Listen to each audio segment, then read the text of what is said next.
Daniel is a 34 years old successful banker. He was a Gaiman banker. That's if you understand what I mean.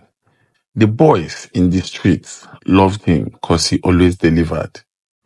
Nobody ever complained of a failed transaction with him, and he lived large. He would go to clubs and splash money and also wear luxury stuffs aside work hours. Even his workmates envied his lifestyle because he wore luxury watches to work. On one of his nightlife explores, he was about to alight from his car when he saw a beautiful lady coming out of her Mercedes. It was quite obvious she came to club and she actually came alone. Daniel wanted to approach her but thought against it. He decided to meet her up in the club. He delayed entering so he could follow up and know her location. As the lady entered, he followed suit, but unfortunately, she went to join a table that looked like the only vacant seat there was for her, meaning it was already reserved for her. Daniel looked for a nearby empty table, but there was none close to her, and the place was already filled up. He had to look for somewhere else, but didn't get his eyes off this lady.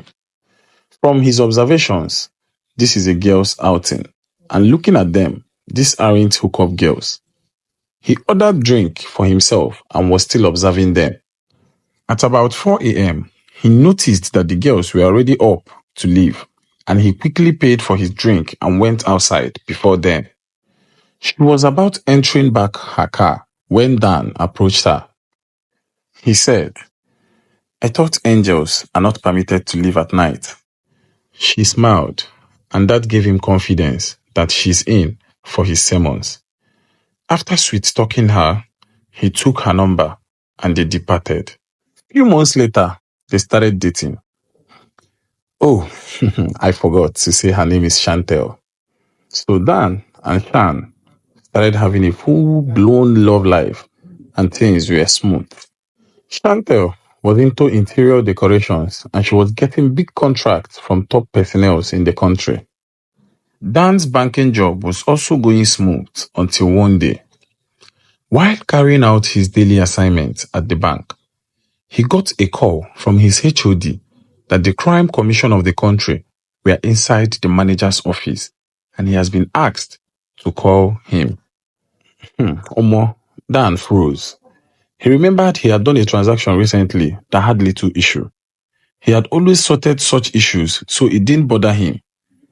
He fearfully went up to the manager's office and found those men.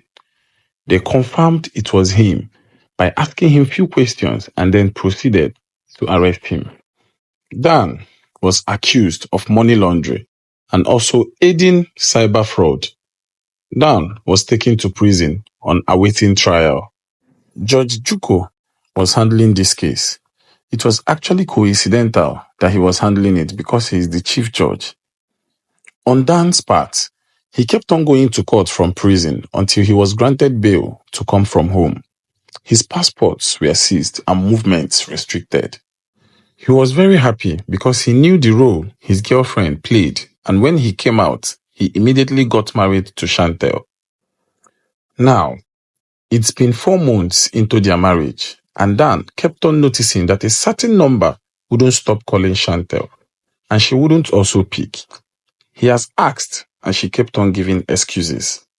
His case was the next day, and Chantel was totally scared, but she wasn't surprised. That next day, Dan went to court and was sentenced to 10 years imprisonment. Chantel cried because she was already 4 months pregnant. She doesn't even know how to tell Dan that she slept with Judge Juko to secure his little freedom, and the caller has been Juko, who kept on demanding for more. Now, she's pregnant, about to be a single mother for 10 years. She's now left with either a way to appeal the jail term or revenge on Judge Juko. Here comes the question. What do you advise Chantel to do? Thank you for watching